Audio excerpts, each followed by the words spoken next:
Welcome to part 2 of the Guardian tutorial, aka the build phase.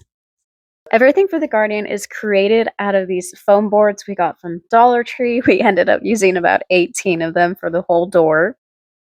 Using my design as a template, I cut everything out like jigsaw puzzle pieces, and then I just started building up, gluing everything together, starting with cardboard and ending as foam board as the last layer.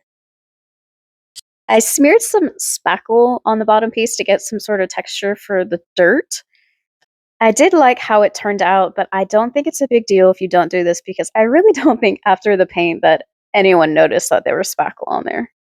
The Guardian was definitely the hardest because it had about 5 to 7 layers.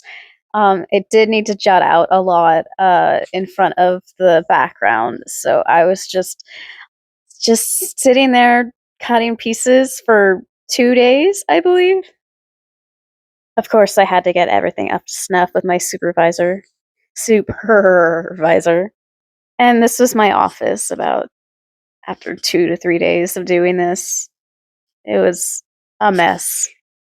The top layer on the Guardian needed some rounding, so I definitely took some sandpaper and just kinda sanded down the really rough edges.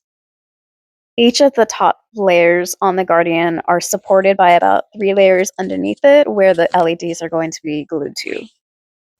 And then I also created the file for the Korok in Illustrator and then sent it over to my laser cutter and it cut him out.